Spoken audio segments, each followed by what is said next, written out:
Hello friends, कैसे हो आप सब। आई होप आप सब अच्छे होंगे और आप सबकी पढ़ाई भी अच्छी चल रही होगी।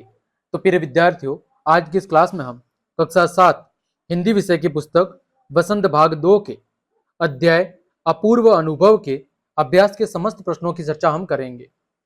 इससे पहले हमने आपके अध्याय 1 से लेकर 6 तक सभी की चर्चा बहुत अच्छे से कर ली है।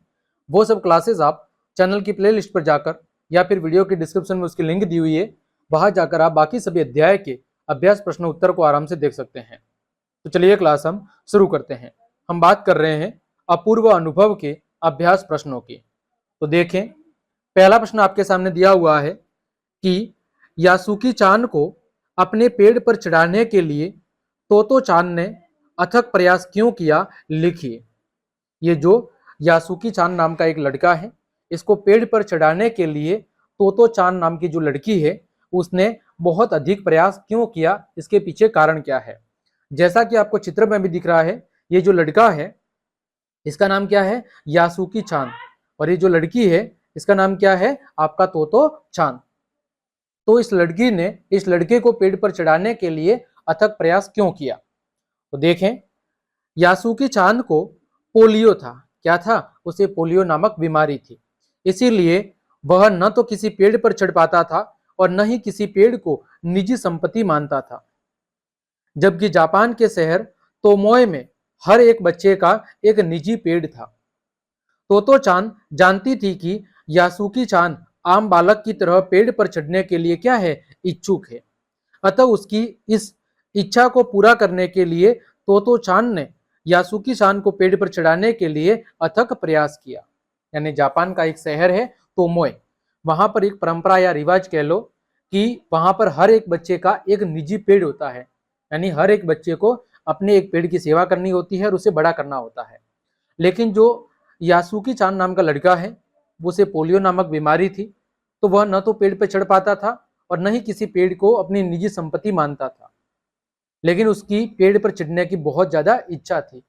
तो इसकी उस बालक की उसी इच्छा को पूरा करने के लिए तोतो चान नामक उस लड़की ने अथक प्रयास किए ताकि वो उसकी इच्छा को पूरा कर सके। दूसरा प्रश्न देखें, दृढ़ निश्चय और अथक परिश्रम से सफलता पाने के बाद तोतो चान और यासुकी चान को अपूर्व अनुभव मिला। इन दोनों के अपूर्व अनुभव कुछ अलग थलग थे। दोनों में क्या अंतर रहे, लिखिए। यानी कि जब तोतो चान के प्रयास की वजह से याचुकी चान और वो दोनों पेड़ के ऊपर चढ़ गए, तो उनके पेड़ के ऊपर चढ़ने के दोनों के अनुभव क्या थे, अलग अलग थे। तो दोनों में क्या अंतर था वो आपको बताना है। तो तोतो चान का अनुभव क्या कहता है। तोतो चान स्वयं तो रोज ही अपने निजी पेड़ पर चढ़ती थी। जो लड़की है वो स्वयं अपने निजी पेड़ पर रोजाना चढ़ा करती थी और खुश होती थी। परंतु आज पोलियो से ग्रस्त अपने मित्र यासुकी चान को पेड़ की द्विशाखा तक पहुंचाने से उसे प्रसन्नता के साथ साथ अपूर्व आत्मसंतुष्टि भी प्राप्त हुई। यानी वो लड़की थी, वो उसके निजी पेड़ पर तो रोजाना चढ़ती थी और खुश होती थी, लेकिन आज उसने पोलियो से ग्रस्त अपने मित्र को जब द्विशाखा वाले पेड़ पर पहुंचाया तो उसे प्रसन्नता हुई, साथ ही साथ उसके मन को एक आत्म संतुष्टि भी प्राप्त हुई। अब बात करें याचुकी चान की, तो यासुकी चान को पेड़ पर चढ़कर बहुत ज्यादा प्रसन्नता हुई। उसकी मन की जो इच्छा थी पेड़ पर चढ़ने की, वो क्या होगी, पूरी होगी। उसने पेड़ पर चढ़कर दुनिया को क्या किया, दुनिया को निहारा। ठीक, तो दोनों के ही अलग अलग अनुभव थे। तीसरा, पाठ में खोज कर देखिए, कब सूरज का ताप यासुकी चान और तोतो चान पर पड़ रहा था। वे दोनों पसीने से तरबतर हो रहे थे। और कब बादल का एक टुकड़ा उन्हें छाया देकर कड़कती धूप से बचाने लगा था। आपके अनुसार इस प्रकार परिस्थिति के बदलने का कारण क्या हो सकता है। कि जब वो लड़की और लड़का दोनों पेड़ पर चढ़ने की कोशिश कर रहे थे तो दोनों पसीने से क्या हो रहे थे, बिल्कुल तरबतर हो रहे थे। लेकिन अचानक एक बादल का एक टुकड़ा उनके ऊपर आया और मानो वो उन्हें छाया देकर उस कड़कती धूप से क्या कर रहा था, बचाने की कोशिश कर रहा था। तो आपके अनुसार इस प्रकार की परिस्थिति के बदलने का कारण क्या हो सकता है, वो आपको बताना है। तो सूरज का ताप उन पर तब पड़ रहा था जब तोतो चान और यासुकी चान एक तिपाई सीढ़ी के द्वारा पेड़ की द्विशाखा तक पहुंच रहे थे। यानी जब एक सीढ़ी की मदद से वो पेड़ की द्विशाखा तक पहुंचने का क्या कर रहे थे, प्रयास कर रहे थे। बादल का टुकड़ा बीच बीच में छाया करके उन्हें कड़कती धूप से क्या कर रहा था, बचा रहा था। जब तोतो चान अपनी पूरी ताकत से याचूकी चान को पेड़ की तरफ क्या कर रही थी, पेड़ की तरफ खींच रही थी, उस समय बीच बीच में कभी बादल का टुकड़ा उनके ऊपर आकर मानो उन कड़कती धूप में उन्हें क्या कर रहा हो, उस कड़कती धूप से बचाने का प्रयत्न कर रहा हो, उन्हें छाया प्रदान कर रहा था। इस प्रकार परिस्थिति बदलने का कारण मेरे अनुसार दोनों मित्र के प्रति प्रकृति की सहृदयता भी हो सकती है। प्रकृति भी चाहती थी कि दोनों बच्चे अपने अपने प्रयास में क्या हो, सफल हो, और इसीलिए ऐसा लग रहा है कि बादल भी उन दोनों की क्या कर रहे थे, सहायता कर रहे थे। आगे प्रश्न संख्या 4 दिया हुआ है, याचूकी चान को लिए पेड़ पर चढ़ने का यह अंतिम मौका था। इस अधूरे वाक्य को पूरा कीजिए और लिख कर बताइए कि लेखिका ने ऐसा क्यों लिखा होगा कि यासुकी चान को पेड़ पर चढ़ाने का यह उनके पास अंतिम मौका होगा। ऐसा लेखिका ने क्यों लिखा होगा, इसको आपको पंक्ति को पूरा करके बताना है। तो लेखिका ने ऐसा इसलिए लिखा होगा क्योंकि एक तो याचुकी चान पोलियो से क्या था, पीड़ित था, और वह स्वयं पेड़ पर चढ़ने में क्या था, असमर्थ था, यानी वह खुद अपने पैरों पर पेड़ पर नहीं चढ़ सकता था। दूसरा, तोतो चांद बहुत ही जोखिम उठाकर अपने माता पिता को बिना बताए उसे पेड़ पर चढ़ा पाई थी, परंतु शायद वह दोबारा ऐसा कभी भी न कर पाए। यानी कि जो तोतो चांद नामक लड़की थी, उसने अपने माता पिता को भी नहीं बताया था और उसने जोखिम उठाकर उस याचुकी चांद को पेड़ पर चढ़ाने की पूरी कोशिश की थी। इसी वजह से कह रही है कि शायद उसे ऐसा दोबारा मौका कभी जिंदगी में नहीं मिलेगा। ठीक है, आगे बात करें प्रश्न संख्या 5। तोतो चांद ने अपनी योजना को बड़ों से इसलिए छिपा लिया क्योंकि उसमें क्या था, जोखिम था। यासुकी चांद के गिर जाने की संभावना थी, फिर भी उसके मन में याचुकी चांद को पेड़ पर चढ़ाने की दृढ़ इच्छा थी। ऐसी दृढ़ इच्छाएं बुद्धि और कठोर परिश्रम से अवश्य पूरी हो जाती है। आप किस तरह की सफलता के लिए तीव्र इच्छा और बुद्धि प्रयोग कर कठोर परिश्रम करना चाहते हैं? तो आप किस तरह की सफलता के लिए अपनी तीव्र इच्छा और बुद्धि का प्रयोग करके कठिन परिश्रम करना चाहते हैं, वो आपकी इच्छा आपको बतानी है। तो हम कुछ ऐसे कार्यों के लिए कठिन परिश्रम और बुद्धि का प्रयोग करेंगे जिसमें हम किसी के चेहरे पर क्या ला सके, मुस्कुराहट ला सके, किसी दूसरों की खुशी का कारण बन सके। ऐसे कार्यों के लिए मैं तीव्र इच्छा और बुद्धि का प्रयोग करके कठिन परिश्रम करने के लिए भी हमेशा तैयार हो सकूं, ताकि मैं दूसरों के चेहरों पर मुस्कुराहट ला सकूं, खुशी ला सकूं। आगे प्रश्न संख्या 6। अपनी मां से झूठ बोलते समय तोतो चांद की नजरें नीचे क्यों थी?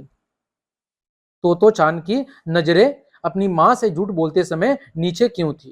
हालांकि ये मैंने चित्र गलत लगा दिया है। ये किसका है? ये चित्र है याचुकी चांद का। यहां पर किसका लगाना था? तोतो चांद का। तो अपनी मां से जो लड़की है तोतो चांद नामक की, वो जब अपनी मां से झूठ बोल रही थी तो उस समय उसकी जो नजरें थी वो नीचे क्यों थी, इसका कारण क्या था? तो जो लड़की है उसका झूठ पकड़ा न जाए, इसीलिए वह अपनी मां से झूठ बोलते समय तोतो चांद की जो नजरें थी वो क्या थी? नीचे थी। अपना झूठ न पकड़ा जाए, अपने झूठ को छिपाने के लिए जब तोतो चांद नामक लड़की अपनी मां से बात कर रही थी, उस समय उसकी नजरें क्या थी? नीचे की तरफ झुकी हुई थी, ताकि झूठ के बारे में उसने जो अपनी मां से बोला था वो उसकी मां को पता न चल पाए। आगे प्रश्न संख्या 7। याचुकी चांद जैसे शारीरिक चुनौतियों से गुजरने वाले व्यक्तियों के लिए चढ़ने उतरने की सुविधाएं हर जगह नहीं होती है, लेकिन कुछ जगहों पर ऐसी सुविधाएं दिखाई देती है। उन सुविधा वाली जगहों की सूची बनाइए।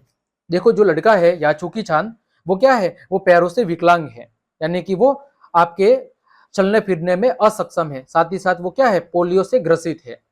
तो हर जगह ऐसे व्यक्तियों के लिए जो शरीर से या मानसिक रूप से कमजोर अथवा दुर्बल है, उनके लिए हर जगह ऐसी सुविधाएं नहीं होती, लेकिन कहीं कहीं पर ऐसे लोगों के लिए अलग से सुविधाएं होती है। तो ऐसी सुविधा वाली जगहों की आपको क्या बनानी है? एक लिस्ट बनानी है। तो आपने देखा होगा कि निजी और सरकारी अस्पतालों, बस अड्डों, रेलवे स्टेशन, विमानतलों, शॉपिंग मॉलों और मेट्रो रेल स्टेशन जैसे स्थानों में शारीरिक चुनौतियों से गुजरने वाले व्यक्तियों के लिए चढ़ने उतरने के लिए विशेष रैंप और लिफ्ट की सुविधाएं दी जाती है। जैसा कि आपने हॉस्पिटल वगैरह गए होंगे तो आपने देखा होगा कि वहाँ मरीजों के लिए अलग से व्हील चेयर होती है और उन्हें ऊपर नीचे करने के लिए बड़ी बड़ी हॉस्पिटलों में लिफ्ट की सुविधा भी होती है, ताकि उन्हें किसी भी प्रकार की कोई दिक्कत न हो। ठीक है, आगे प्रश्न संख्या 8। द्विशाखा शब्द द्वि और शाखा के योग से बना है। जहां पर द्वि का मतलब क्या है, दो है, और शाखा का मतलब क्या है, डाल है। द्विशाखा पेड़ के तने का वह भाग है जहां से दो मोटी मोटी डालियां एक साथ क्या होती है, निकलती है। द्वि की भांति आप त्रि से बनने वाला शब्द त्रिकोण जानते होंगे। तीन कोणों से बनने वाली आकृति त्रिकोण। त्रि का अर्थ होता है तीन। इसी प्रकार 4, 5, 6, 7, 8, 9 और 10 संख्यावाची संस्कृत शब्द उपयोग में अक्सर आते हैं। इन संख्यावाची शब्दों की जानकारी प्राप्त कीजिए और देखिए कि क्या इन शब्दों की ध्वनियां अंग्रेजी संख्या के नामों से कुछ कुछ मिलती जुलती है। जैसे हिंदी 8, संस्कृत अष्ट, अंग्रेजी 8, यानी कुछ ना कुछ इसमें थोड़ी बहुत ध्वनि मिल रही है। तो देखें, जैसे हिंदी में 1, संस्कृत में एकम, अंग्रेजी में 1, यहां पर ध्वनि नहीं मिल रही। फिर 2, संस्कृत में द्वे और अंग्रेजी में 2, तो यहां पर भी ध्वनि नहीं मिल रही है तीनों की। फिर हिंदी में 3, संस्कृत में त्रीणी और अंग्रेजी में 3, तो यहां पर भी ध्वनि मिच मैच है। फिर हिंदी में 4, संस्कृत में सतवारी और अंग्रेजी में 4। फिर हिंदी में 5, संस्कृत में पंच, अंग्रेजी में 5। हिंदी में 6, संस्कृत में छठ और अंग्रेजी में 6। हिंदी में 7, संस्कृत में सप्त और अंग्रेजी में 7, तो यहां पर देखो थोड़ी बहुत ध्वनि मिल रही है। फिर 8, संस्कृत में अष्ट और अंग्रेजी में 8। फिर 9, संस्कृत में नव और अंग्रेजी में 9। फिर 10, संस्कृत में भी 10 और अंग्रेजी में 10। तो यहाँ पर हिंदी और संस्कृत की ध्वनि लगभग मिलती जुलती है, लेकिन अंग्रेजी की एक दो जगह थोड़ी बहुत मैच हो रही है, बाकी जगह मैच नहीं हो रही है। प्रश्न संख्या 9। पाठ में ठिठिया कर हंसने लगी, पीछे से धकियाने लगी जैसे वाक्य आए हैं। ठिठिया कर हंसने के मतलब का आप अवश्य अनुमान लगा सकते हैं, यानी ठहाके लगाकर हंसना, ठी ठी ठी हंसना या ठहा मारकर हंसना। बोलचाल में इसे हम जनरली काम में लेते हैं। इनमें हंसने की ध्वनि के खास अंदाज को हंसी का विशेषण बना दिया गया है। साथ ही ठिठियाना और धकियाना शब्द में आना प्रत्यय का प्रयोग हुआ है। देखो, प्रत्यय क्या होते हैं, वे शब्द या शब्दांश जो किसी शब्द के पीछे जुड़कर उसके अर्थ में परिवर्तन कर देते हैं अथवा उसके अर्थ को पूरी तरह बदल देते हैं, वो क्या कहलाते हैं, प्रत्यय कहलाते हैं। तो इस प्रत्यय से फिल्माना शब्द भी बन जाता है। कौन से प्रत्यय से, आना। तो आना प्रत्यय से बनने वाले 4 आपको सार्थक शब्द लिखने हैं। तो देखें, जैसे शर्माना, रोजाना, दिखाना और घबराना, इन चारों के अंदर कौन सा प्रत्यय जुड़ा हुआ है, इन चारों के अंदर आना प्रत्यय जुड़ा हुआ है। ठीक, तो इस प्रकार हमने आज की इस क्लास में आपके अध्याय अपूर्व अनुभव के अभ्यास के समस्त प्रश्नों के उत्तर बहुत अच्छे से जान लिए हैं। उम्मीद करता हूं सभी प्रश्नों के उत्तर आपको बहुत अच्छे समझ में आए होंगे। तो क्लास देखने के लिए आप सभी का धन्यवाद। यदि आपको मेरी क्लास और ये मेहनत पसंद आई है तो फिर लाइक, कमेंट, शेयर और सब्सक्राइब जरूर करें। मिलते हैं अगली क्लास में, तब तक के लिए आप सबको जय हिंद, जय भारत।